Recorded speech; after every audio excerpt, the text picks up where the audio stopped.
तो hello guys, कैसे हैं आप सभी लोग। और स्वागत है आप सभी का हमारी यूनिटी डिलाइट आपका ही चैनल पर। और आज हम बात करने वाले हैं एक अनदर वीडियो जो कि एजुकेशनल की ऊपर होगी हमारी। और कुछ प्रॉब्लम्स जो मेन प्रॉब्लम्स होती हैं स्टूडेंट्स की लाइफ में कि वो स्टडी ढंग से नहीं कर पाता है, उन मेन प्रॉब्लम के बारे में बात करेंगे। तो चलिए वीडियो को स्टार्ट करते हैं। और अगर आपने हमारी इस यूट्यूब चैनल यूनिटी डिलाइट को अब तक सब्सक्राइब नहीं किया है तो जल्दी से सब्सक्राइब कर दीजिए। साथ ही बेल आइकन का जो बटन है वो जल्दी से प्रेस कर दीजिए, और ताकि आपके पास हमारी इसी तरीके की एजुकेशनल इंफॉर्मेटिव वीडियो पहुंचती रहे। तो अगर आपने हमारी वीडियो को अब तक लाइक भी नहीं किया तो लाइक भी कर दीजिए। तो चलिए स्टार्ट करते हैं।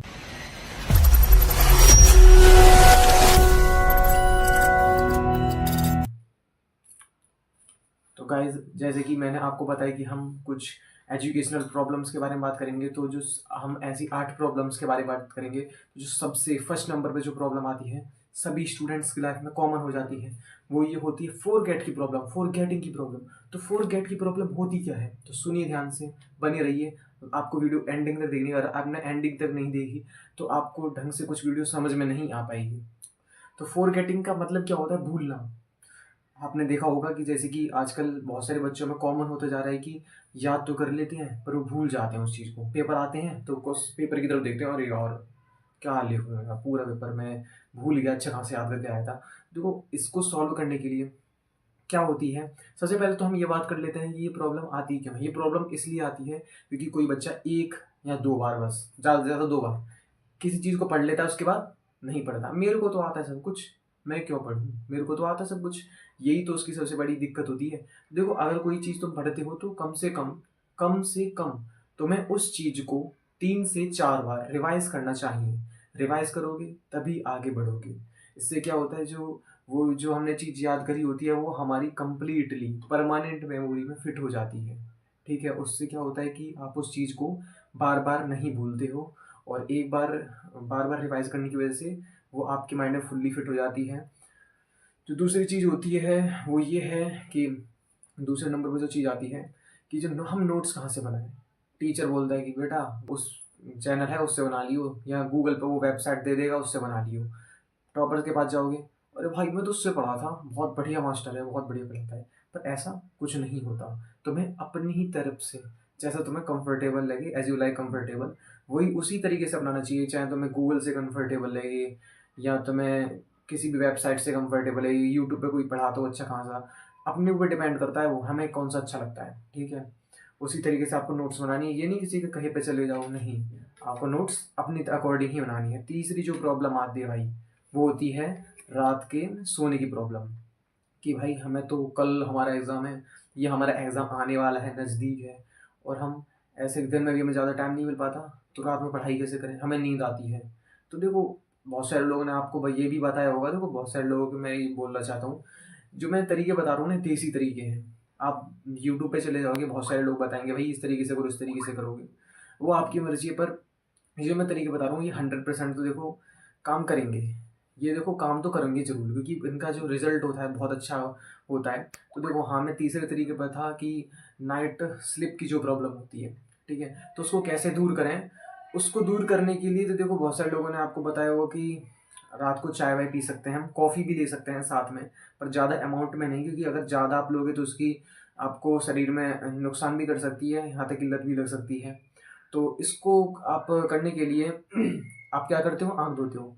देखो, आँख धोने की एक चीज़ बता दे रहा हूँ कि बहुत सारे लोग होते हैं, मैंने अभी देखा है कि वो बार बार आँख धोते हैं, कम से कम 4 से 5 बार आँख धो देते हैं। बहुत ज़्यादा नुकसान करता है।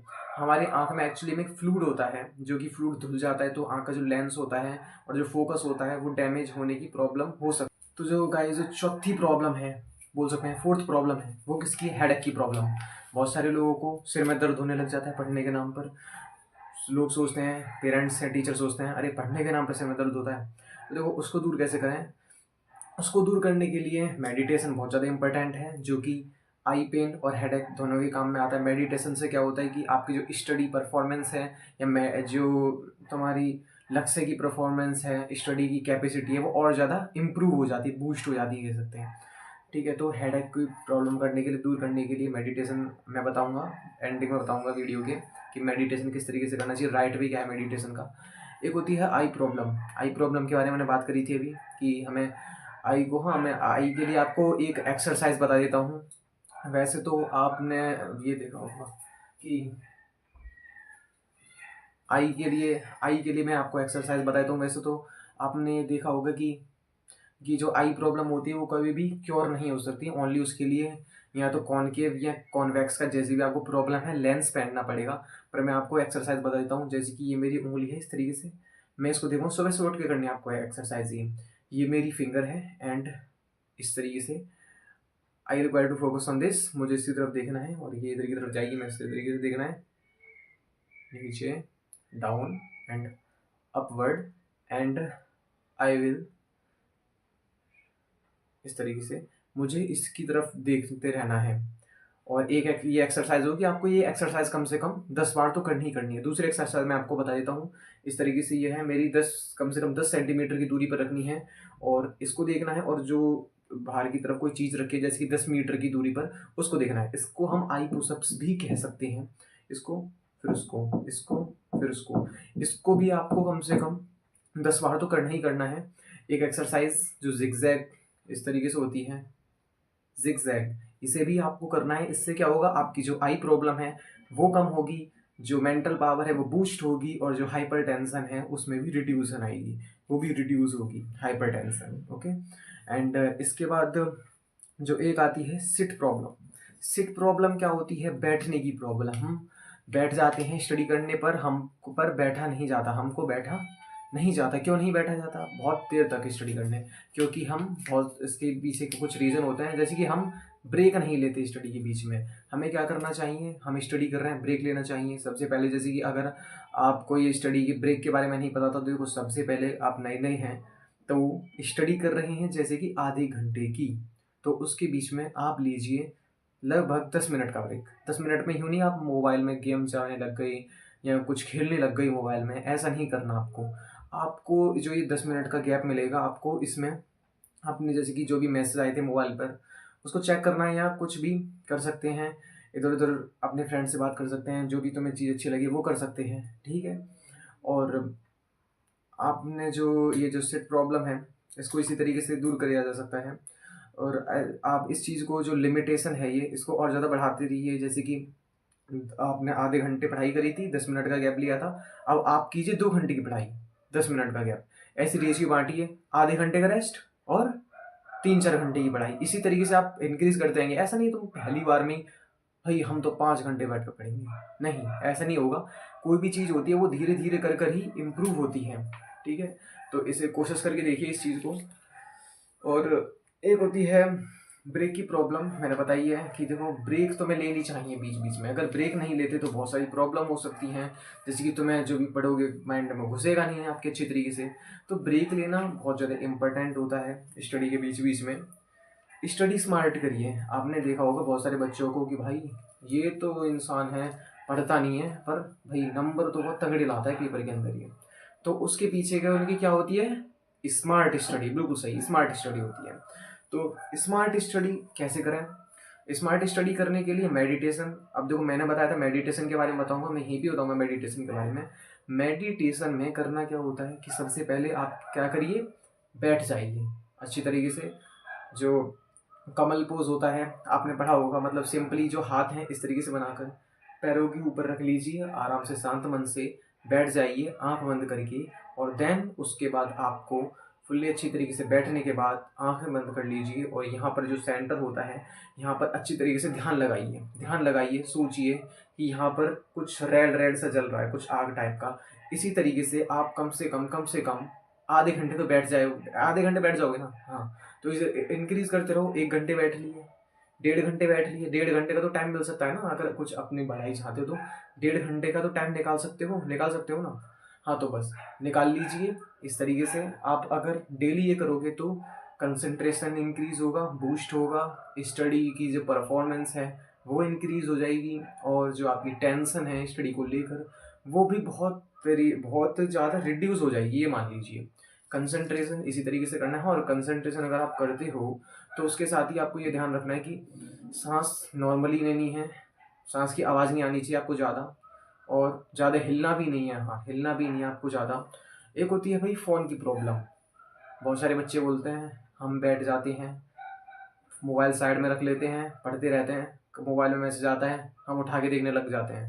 और अगर कॉल आता है तो कॉल आता है, अगर हम बहुत सारे हमने यूट्यूब पे वीडियो देख ली थी कि हम मोबाइल को साइलेंट करके देखना चाहिए और फिर हमें उठाना नहीं चाहिए मोबाइल, किसी का भी कॉल आ जाए मैसेज आए तो उसके लिए मैं बता देता हूँ। आधे घंटे पढ़ोगे, उसके बाद जो 10 मिनट का गैप लोगे ना रेस्ट का, उसमें चेक कर ले करो मोबाइल में क्या भी मैसेज आया कि किसी ने कोई कॉल, इंपॉर्टेंट कॉल तो नहीं आया किसी का। इसी तरीके से अगर आप इंपॉर्टेंट तरीके से पढ़ाई करोगे तो आप आगे बढ़ पाओगे। नहीं तो अगर आपने ऐसे ही हल्के में लेके पढ़ाई तो ऐसे नहीं कर पाओगे। देखो मैंने आपको 8 प्रॉब्लम के बारे में बताया, ये होगी आपकी 8 प्रॉब्लम। इसके बारे में मैंने बताया कौन कौन सी, रिकॉल करवा देता हूँ एक बार, ठीक है।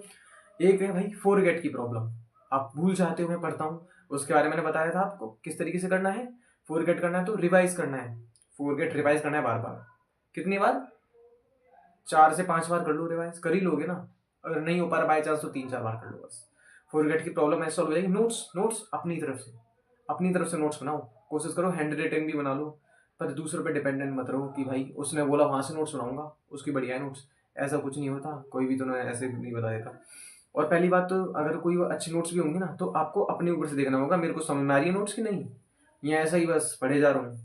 तीसरी प्रॉब्लम होती है नाइट स्लीप की प्रॉब्लम, मतलब रात में पढ़ते वक्त नींद आती है। तो मैंने बताया किस तरीके से जो कॉमन चीज़ होती हैं, लोग चाय ले लेते हैं, कॉफ़ी ले लेते हैं, और मेडिटेशन का भी मैंने आपको बताया, सुबह सुबह उठ के मेडिटेशन करनी है, उससे भी प्रॉब्लम क्योर हो जाएगी। और आंखों को बस ज़्यादा नहीं धोना चाहिए, आई प्रॉब्लम इसके अंदर कंटेन होगी आपकी। और हेडेक का भी मेडिटेशन से हो जाता है, वो भी हैंडल। सिट प्रॉब्लम होती है, सिट प्रॉब्लम बैठ के जाते पढ़ा नहीं जाता, उसके लिए मैंने बताया कि गैप लेते रहो बीच बीच में, और थोड़ा बहुत फिजिकल एक्सरसाइज कर ले करो बीच बीच में, ताकि आपकी जो थकान है, जो बैठने में दर्द होता है ज़्यादा देर तक, वो दूर हो जाएगा आपका, ठीक है। सिट प्रॉब्लम ऐसे दूर हो जाएगी। लॉन्ग टाइम स्टडी आप कर सकते हो इससे। किसी भी पेपर की अगर तैयारी करो, किसी भी एग्ज़ाम की, जेई हो गया, नीट हो गया, कोई भी हो गया, यूपीएससी हो गया, ऐसे एग्ज़ाम की आप, या अपने स्कूल लेवल पे ही हो गया, 9th 10th 11th 12th कोई सा भी, तो उसकी एग्ज़ाम की तैयारी आप आराम से कर सकते हो विदाउट एनी प्रॉब्लम, ओके। अब ब्रेक ब्रेक लेते रहना चाहिए आपको, ओके। और स्टडी स्मार्ट करिए आप। फ़ोन की मैंने बता ही दी आपको, जो गैप बीच में मिलता है उस टाइम में आप अपने फ़ोन की जो जितने भी होती हैं मैसेजेस वैसेज उसको हैंडल कर सकते हो। ये सारा मैंने ओवरव्यू दे दिया है आपको, इतनी सारी चीज़ें मैंने आपको एक छोटी सी वीडियो में ही दे दी हैं। अगर आपको हमारी वीडियो जो है अच्छी लगी हो तभी लाइक करें, और अपने भाई को सपोर्ट ज़रूर करें, क्योंकि मैं डेली आपको आपकी स्टडी को इम्प्रूव करने के लिए बहुत ज़्यादा सोचता हूँ कि किस तरीके से आपकी स्टडी और ज़्यादा पहले से बेहतरीन करी जाए।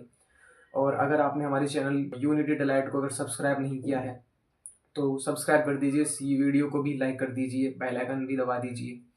तो हेल्प करिए अपने भाई की थोड़ा सा इम्प्रूव करने में, उसके सपोर्ट करिए थोड़ा सा। Thank you brothers and my sister's, all my friends.